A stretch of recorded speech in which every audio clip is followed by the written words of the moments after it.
ప్రకాశం జిల్లాలో మేము ఏదైతే 2014 సంవత్సరంలో జనసేన పార్టీ ఆవిర్భావం తర్వాత నుంచి మేము మొదటి నుంచి కూడాను పార్టీ కోసం ప్రజారాజ్యం పార్టీని నేనైతేనేమి సాయిబాబా గారు అయితేనేమి రమేష్ గారు అయితేనే మేము అందరం కూడాను పార్టీ కోసం మొదటి నుండి ప్రజారాజ్యం పార్టీ కోసం పనిచేయడం జరిగింది. అదేవిధంగా జనసేన పార్టీ ఆవిర్భావం నుంచి ఈ రోజు దాకా నాటి నుండి నేటి వరకు కూడాను పూర్తి స్థాయిలో పార్టీ కోసం మేము జిల్లా వ్యాప్తంగా నడుము పట్టుకొని కాలికి చక్రాలు బలపాలు కొట్టుకొని 12 నియోజకవర్గాల్లో పార్టీ బలోపేతం కోసం పనిచేసినటువంటి వ్యక్తులు మేము. అదే ఈ రోజున మేము ఎంతో ఆనందంగా ఉన్నామండి. ఎందుకంటే మేము నాటిన విత్తనం మా పార్టీ ఈరోజు అధికారంలోకి వచ్చింది. కానీ ఇక దురదృష్టవశాత్తు గత ఎన్నికల్లో 2024 సంవత్సరం ఎన్నికల్లో మేము ప్రకాశం జిల్లాలో ఒక్క స్థానంలో కూడా పోటీ చేయలేకపోయాం. అది మా దురదృష్టవశాత్తు అనుకోవచ్చు. ఎందుకంటే మా అధ్యక్షుడికి పార్టీ పట్ల లేకపోతే మేము సరైన నివేదికలు ఇవ్వలేకపోయామో లేకపోతే అధ్యక్షులు మేము కన్విన్స్ చేసుకోలేకపోవచ్చు. మేము ఆ రోజున ఉన్నటువంటి పరిస్థితుల రీత్యా మేము ఒక్క స్థానంలో కూడా ప్రకాశం జిల్లాలో పోటీ చేయలేకపోయాం. కానీ ఖచ్చితంగా ప్రకాశం జిల్లాలో జనసేన పార్టీ కోసం 12 నియోజకవర్గాల్లో ఎవరెవరు పనిచేశారు, ఏం పనిచేశారు, ఎక్కడ ఏ స్థాయిలో పార్టీ నాయకులు కార్యకర్తలు ఎవరెవరు ఎక్కడ ఉన్నారనేది పూర్తి స్థాయిలో మాకు తెలుసండి. పార్టీ కోసం కష్టపడినటువంటి ప్రతి కార్యకర్త ప్రతి నాయకుడు కూడా పవన్ కళ్యాణ్ గారు ఖచ్చితంగా మరీ చెప్తున్నారు. ఎందుకంటే పవన్ కళ్యాణ్ గారు ఎట్టి పరిస్థితుల్లో పార్టీ కోసం కష్టపడిన ప్రతి కార్యకర్త కూడాను అండగా ఉంటారు, బాసరిగా ఉంటారండి. పార్టీ కోసం కష్టపడిన ప్రతి ఒక్కరికి కూడాను జనసేన పార్టీ ఎల్లప్పుడూ అండగా ఉంటుంది. కార్యకర్తలు ఈ మధ్యకాలంలో కొంచెం నైరాశ్యంలో ఉన్నమాట వాస్తవం. ఎందుకంటే వాడికి అధికారం వచ్చింది, ఇన్ని సంవత్సరాల పాటు మనం అధికారంలో ఉన్నాం, అధికారంలో ఉన్న తర్వాత మనకి ఇన్ని సంవత్సరాల పాటు మనం ప్రతిపక్షంలో ఉన్నాం, పార్టీ జెండా మోసం ఈ రోజున మనం అధికారంలోకి వచ్చాం, మాకు ఏదన్నా రేషన్ షాప్లో ఇలాగ ఈ రకమైనటువంటి కార్యక్రమాలు వారు ఏదో కోరుకుంటారండి. అది సాధారణంగా ప్రతి రాజకీయ పార్టీలు ఇలాగే ఉంటాయి. మాకు కూడా రకరకాల ఆబ్లిగేషన్స్ వస్తుంటాయి మా కార్యకర్తల దగ్గర నుంచి, నాయకుల దగ్గర నుంచి, మాకు ఈ విధమైనటువంటి అక్కడ ఇప్పించండి అని చెప్పేసి. ఈ రోజు ఉన్నటువంటి పరిస్థితుల్లో ఖచ్చితంగా మేము ఒకటే చెప్తున్నాం, 12 నియోజకవర్గాల్లో ప్రకాశం జిల్లాలో జనసేన పార్టీకి సంబంధించి జెండా పట్టుకున్న ప్రతి ఒక్కరికి న్యాయం జరిగేటువంటి బాధ్యత మేము ఖచ్చితంగా తీసుకుంటాం. అవసరమైతే పార్టీ అధ్యక్షులు వారి దృష్టికి తీసుకెళ్తాం, పార్టీ అధిష్టానం దృష్టికి తీసుకొని వెళ్తాం. కార్యకర్తలందరికీ కూడా మేము ఎల్లవేళ అందుబాటులో ఉంటాం. పార్టీ కార్యకర్తలని పార్టీని కూడాను 12 నియోజకవర్గాల్లో ఇక ముందు గతంలో ఏ విధంగా అయితే పార్టీ కోసం మేము బలపం కట్టుకొని కాలికి బలపం కట్టుకొని తిరిగామో మున్ముందు రోజుల్లో ప్రకాశం జిల్లాలో 12 నియోజకవర్గాల్లో పార్టీని పూర్తి స్థాయిలో బలోపేతం చేసే దిశగా మేము అందరం కూడా ముందుకు వెళ్తాం. పార్టీని ప్రకాశం జిల్లాలో 12 నియోజకవర్గాల్లో బలోపేతం చేసి రానున్న ఎన్నికల్లో ఖచ్చితంగా మా ముందు ఒకటే కర్తవ్యం, ఒకటే లక్ష్యం ఉంటుందండి. ఈరోజు ఉన్న పరిస్థితుల్లో మా అధ్యక్షులు వారు శ్రీ పవన్ కళ్యాణ్ గారు ఏదైతే డిప్యూటీ సీఎంగా ఉన్నారు, ఖచ్చితంగా మా నాయకుడు మా అధ్యక్షులు పవన్ కళ్యాణ్ గారిని ఖచ్చితంగా ముఖ్యమంత్రిని చేసుకునే ఏకైక లక్ష్యంతో 12 నియోజకవర్గాల్లో పార్టీని పూర్తి స్థాయి బలోపేతం చేస్తాం, పార్టీని ముందుకు తీసుకెళ్తాం. జనసేన పార్టీ శ్రేణులు ఎక్కడా జనసేన పార్టీ కార్యకర్తలు కావచ్చు, ఎవరికి కూడా ఏ విధమైనటువంటి సంశయం అవసరం లేదు. మనందరం ఖచ్చితంగా ముందుకు వెళ్దాం. తెలుగుదేశం పార్టీ నాయకులు మనకు పూర్తి స్థాయిలో ఖచ్చితంగా సహకరిస్తారు. మనందరిది ఒక కుటుంబం. జనసేన, భారతీయ జనతా పార్టీ, తెలుగుదేశం పార్టీ 3 పార్టీల ఉమ్మడి నాయకత్వంలో మనం సాధించినటువంటి ఈ అధికారాన్ని ఖచ్చితంగా ప్రజలందరికీ కూడాను మనం మంచి చేద్దాం, మంచి సహాయ సహకారాలు అందిద్దాం. రానున్న రోజుల్లో జనసేన పార్టీ శ్రేణులందరూ కూడా పార్టీ బలోపేతం మీద మనం దృష్టి సారిద్దామని చెప్పేసి మీ అందరికీ తెలియజేస్తున్నానండి. Thank you. ఇప్పట్లో మిగిలిన నాయకులు ఎవరైనా ఉండొచ్చు కాక 2014 ఎన్నికల సమయంలో 2014 సంవత్సరంలో పార్టీలో కూడా ఆవిర్భావ సమయంలో ఎవరూ కూడా లేరండి. ఆ రోజు నేను కానివ్వండి, ఆ తర్వాత బెల్లంకొండ సాయిబాబా గారు, బొట్టుకు రమేష్ గారు, ఇంకా అనిల్ కుమార్ గారు, ఆ విధంగా ఉన్నటువంటి వ్యక్తులు మేము మాత్రమే ఈ రోజున పార్టీ కోసం పనిచేయడం జరిగిందండి. ఆ తర్వాత క్రమేణా మనతో పాటు ఎంతో మంది మిగిలిన నాయకులు కూడా పనిచేయడం జరిగింది. ఈ రోజు ఉన్నటువంటి పరిస్థితుల్లో మేము మరీ చెప్తున్నాం, ఇంతమంది పనిచేసినా కూడాను పార్టీలో ఎప్పుడు కూడాను కేవలం పార్టీ ప్రకాశం జిల్లాలో ఒకరికి మాత్రమే ఇదంతా కూడా క్రెడిట్ దక్కుతుంది. జిల్లా అధ్యక్షులైనటువంటి రియాజ్ గారు ఒక్కర్లే కాదండి, ప్రకాశం జిల్లా జనసేన పార్టీలో 12 నియోజకవర్గాల్లో మేమందరం కూడాను పనిచేసినటువంటి నాయకులు కార్యకర్తలు అందరం కూడా ఉన్నారు. ప్రతి ఒక్కరు కూడా వారి స్థాయిలో వారందరూ కూడాను ప్రతిఫలం పొంది తీరాల్సిందే. ఎందుకనంటే పార్టీని నిర్మించుకుంది మేము, పార్టీని మా భుజాల మీద మేము నడిపించుకున్నాం, పార్టీని మేము మోసాం, కష్టకాలంలో పార్టీని నడిపించుకున్న వ్యక్తులు మేము. కాబట్టి రియాజ్ గారు ఒక్కరిదే కాదండి సొంతం. ఎందుకంటే తెలుగుదేశం పార్టీ శ్రేణులకు కూడాను ఈ రోజున మా కూటమి ప్రభుత్వంలో ఉన్నటువంటి మిగిలిన రాజకీయ పక్షాలు కూడా మేము ఎందుకు తెలియజెప్పొచ్చామంటే మేము కూడా ఉన్నాము, ఇది మా అందరి ప్రతిఫలమే, మీ అందరి కష్టమే ఈ రోజున ప్రకాశం జిల్లాలో జనసేన పార్టీ అని చెప్పి స్పష్టంగా చెప్పడం కోసం మాత్రమే మేము ఈరోజు మీకు అందరికి కూడా ఒక ఇంటిమేషన్ ఇస్తున్నాం సార్. ఖచ్చితంగా మరలా చెప్తున్నాం, ఇది ఏ అబ్బాయి సొత్తు కాదు, ఇది ప్రకాశం జిల్లా జనసేన పార్టీ పవన్ కళ్యాణ్ గారు ఎవరికి పేటెంట్ రైట్స్ ఇవ్వలేదు. ఇది మా అందరి సొత్తు. మేమందరం కలిసి రియాజ్ గారు కూడా పనిచేశారు, అందరం కలిసి పనిచేశాం. అంతేగాని ఎవరు ఎక్కువ ఎవరు తక్కువ కాదు. జిల్లా అధ్యక్షుల వారిగా ఖచ్చితంగా మేము ఆయనకి ఖచ్చితంగా గౌరవం ఇవ్వాల్సిందే, ఖచ్చితంగా ఇచ్చి తీరుతాం. అదేవిధంగా మాకు రావాల్సిన గుర్తింపు కానీ ఇక్కడ ఉన్నటువంటి నాయకులు అవ్వచ్చు, మిగిలిన వ్యక్తులు అవ్వచ్చు, మిగిలిన కార్యకర్తలు అవ్వచ్చు, ప్రతి ఒక్కరికి కూడా న్యాయం చేయాల్సిన బాధ్యత. మాకు న్యాయం చేయడం కాదు, మాకు కావాల్సింది మేము లాక్కునేటువంటి పరిస్థితి మా అధ్యక్షులు పవన్ కళ్యాణ్ గారు మాకు నేర్పారు. మేము ఆ విధంగానే ముందుకు వెళ్తామని చెప్పేసి మరీ తెలియజెప్తున్నామండి. Thank you. 2019లో ఒంగోలు ఎంపీగా కంటెస్ట్ చేశాను. ఎలక్షన్స్ అయిపోయినాయి. తర్వాత నేను గిద్దలూరు ఇన్ఛార్జిగా వెళ్ళడం జరిగింది. నాకు నియోజకవర్గం మీద, జిల్లా మీద, రాజకీయ మొత్తం గ్రాఫ్ మీద కంప్లీట్ అవగాహన ఉంది. ఇవాళ ప్రకాశం జిల్లాలో నియోజకవర్గాలలో జనసేన పార్టీని భవిష్యత్తు దృష్ట్యా చాలా డెవలప్ చేయాల్సిన అవసరం ఉంది. ఎలక్షన్స్ అయిపోయి 3-4 నెలలైంది. కానీ రాబోయే మళ్ళీ 29ని దృష్టి పెట్టుకొని నియోజకవర్గాలలో ఉన్నటువంటి ఇన్ఛార్జీల చేంజ్ జరగాలి, జిల్లా కమిటీలు మార్చాలి, జిల్లా ఇన్ఛార్జీని మార్చాలి. ఆ రోజు నేను ఎంపీగా కంటెస్ట్ చేసినా ఎక్కడికి పొమ్మన్నా కూడా ఏ విషయాలు కూడా కాంట్రావర్సీ కాకుండా నేను నెమ్మదిగా గిద్దలూరు పోవడం, నా పని నేను చేసుకోవడం చేశాను. ఇవాళ దాదాపు 5 సంవత్సరాలు కంప్లీట్గా వచ్చింది. జిల్లా అధ్యక్షుని కూడా చేంజ్ చేయాలి. తప్పనిసరిగా ఈ ప్రకాశం జిల్లాలో జనసేన బలం అనేది చాలా బలంగా ఉంది.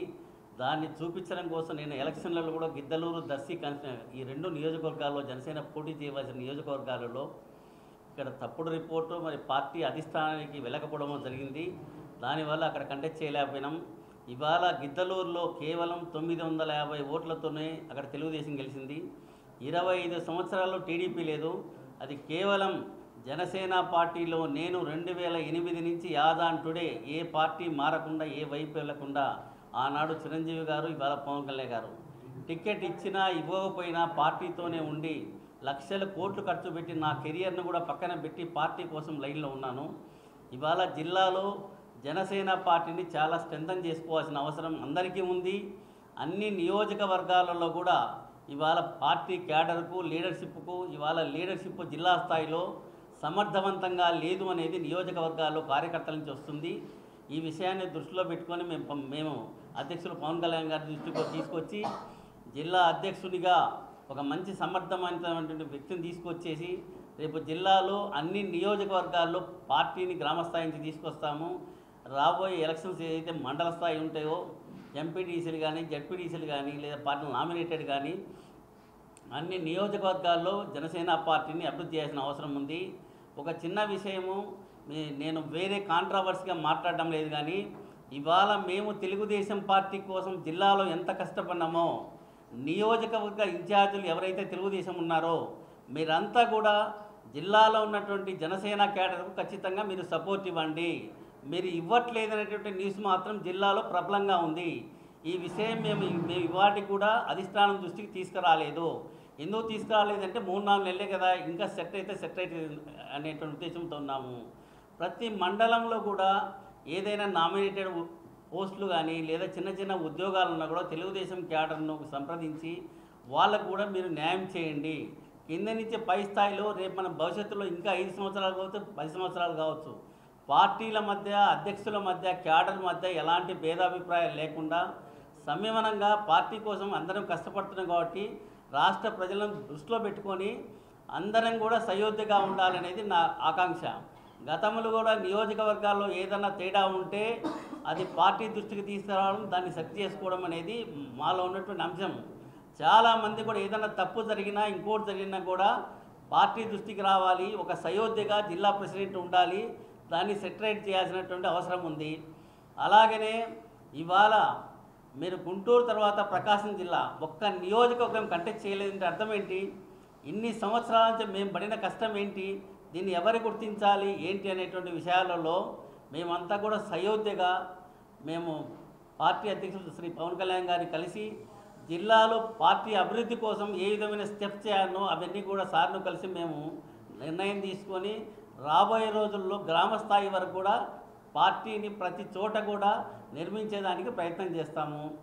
తర్వాత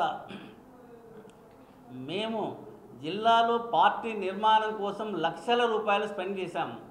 ఈ విషయం కూడా చెప్పడంలో ప్రధాన కారణం ఏంటంటే మేము పార్టీ తప్ప మా కుటుంబాలు మా ఆస్తులు మేమేం పట్టించుకోలేదు. ఇవాళ మేము చేసినటువంటి కష్టము మేము ఎవరితో చెప్పుకోలేదు. ఇవాళ ఎందుకు చెప్తున్నామంటే ఇవాళ మేమంతా లైన్లో ఉండబట్టి తెలుగుదేశం పార్టీతో కోఆర్డినేషన్ చేయబట్టి ఇవాళ ప్రభుత్వం వచ్చింది. అంతటి సంకీర్ణంతో ఎవరైతే పార్టీ కోసం కష్టపడినారో వాళ్ళందరినీ కూడా మనం సయోధ్యగా వాళ్ళకి ఏదో ఒకటి పార్టీలో గవర్నమెంట్లో సంక్షేమ పథకాల్లో చేయవలసిన బాధ్యత జిల్లా నాయకుల మీద ఇన్ఛార్జీల మీద ఉంది. దీన్ని దృష్టిలో పెట్టుకొని మేమంతా కూడా జిల్లాలో పార్టీ సంక్షేమం కోసం తెలుగుదేశం పార్టీతో కానీ బీజేపీతో కానీ కోఆర్డినేషన్లో ఉండి నియోజకవర్గాల్లో జిల్లా అభివృద్ధి కోసం ఖచ్చితంగా కృషి చేస్తాము. అలాగే జిల్లా ఇన్ఛార్జ్ ఎవరైతే ఉన్నాడో జిల్లా పార్టీ ప్రెసిడెంట్ రియాజ్ గారికి మొదటి నుంచి జీరో స్థాయి నుంచి ఇంతవరకు లక్షల రూపాయలు ఖర్చు పెట్టి మేమందరం సహకరించాము. ఆయనతో మాకు ఎలాంటి విభేదాలు లేవు. ఈసారి జిల్లాలో ఖచ్చితంగా జిల్లా ప్రెసిడెంట్ చేంజ్ చేయాలి. నేను ఆ రోజు ఎంపీగా కంటెస్ట్ చేసిన నా మీద కూడా 4-5 అభియోగాలు ఏదైనా మోపినా కూడా ఈవెన్ చిన్న విషయం చెప్తున్నాను, చెప్పకూడని విషయం కూడా చెప్తున్నాను.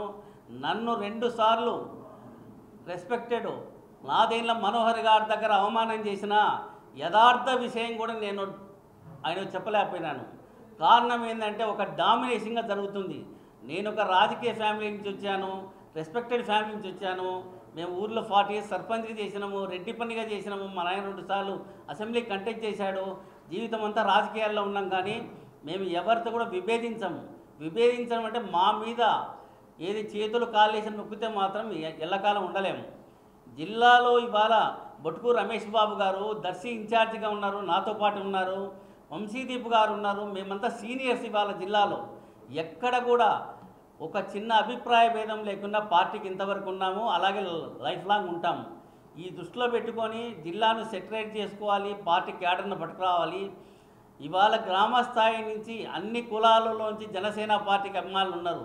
వాళ్ళందరూ కలిసి మాతో కోఆర్డినేషన్ చేయబట్టే ఇవాళ తెలుగుదేశం పార్టీ వచ్చింది. వీళ్ళందరినీ కాపాడుకోవాల్సినటువంటి బాధ్యత మా మీద ఉంది.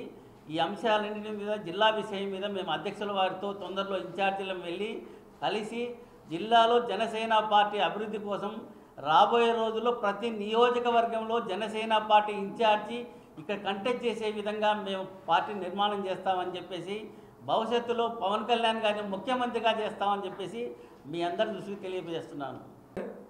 మా సోదరులు ఇద్దరు ముందుగా శ్రీ చీకటి వంశదీప్ గారు కానీ, తర్వాత మా అన్న శ్రీ బెల్లకొండ సాహెబ్ గారు కానీ మీకు విషయాలను కూడా వివరించారు. జిల్లాలో జనసేన పార్టీ తరఫున మేమందరం కూడా మనస్ఫూర్తిగా పార్టీ పట్ల నిబద్ధతతో జిల్లా నాయకత్వాన్ని సహకరిస్తూ పార్టీని ముందుకు తీసుకెళ్తూ మాకు శక్తివంచన లేకుండా మేము కృషి చేస్తూ వచ్చాం. 2018లో నేను ప్రభుత్వ ఉద్యోగాన్ని వీఆర్ఎస్ తీసుకొని అధినేత ఆశలకు అనుగుణంగా జనసేన పార్టీని ముందు నడిపిస్తూ నా వంతు నేను సహాయం చేసుకుంటూ పార్టీని బలోపేతం చేసుకుంటూ వచ్చాను. ఈ క్రమంలో మేమందరం ఒకటే కోరుకుంటున్నాం, జనసేన పార్టీ జెండా పట్టుకున్న ప్రతి ఒక్క వ్యక్తికి కూడా న్యాయం జరగాల్సిన బాధ్యత ఉంది అనేది ఈరోజు మా అందరి యొక్క ఆకాంక్ష. ఎందుకంటే ఎన్నో సంవత్సరాలుగా అధిష్టానం పట్ల విధేయతతో, పార్టీ పట్ల నిబద్ధతతో, పార్టీ నిర్మాణమే ముఖ్యంగా, పార్టీ బలోపేతం ముఖ్యంగా, అధినేత ఆశయాలు ఏవైతే ఉందో, ఎందుకంటే జనసేన పార్టీ యొక్క సిద్ధాంతం ఏంటంటే సేవా దృక్పథంతో ముందుకెళ్తున్నటువంటి ఏకైక రాజకీయ పార్టీ. దాన్ని చూసి ఆకర్షితమై మేమందరం వచ్చాం. ఎన్నో కష్టాలకు నష్టాలకి ఓర్చుకొని ముందుకు తీసుకెళ్ళాం. ఇప్పుడు అధికారంలో భాగస్వామ్యంగా ఉన్నాం కాబట్టి ప్రతి ఒక్క కార్యకర్తకి, జనసైనికుడికి న్యాయం జరగాల్సిందిగా మేమందరం కోరుకుంటున్నాం. అదే దీని ఒక ముఖ్య ఉద్దేశం. ఇంకా మేమందరం కలిసి జనసేన పార్టీని ముందుకు తీసుకెళ్లే ప్రయత్నంలో ఇంకా నిబద్ధత ప్రకటిస్తూ అధినేతకి అనుగుణంగా వారు ఏం చెప్తే అది మేము ఆయన అడుగుజాడలో ఉండడానికి సంసిద్ధంగా తెలియజేస్తూ మీ అందరికీ కూడా సెలవు తీసుకుంటాం.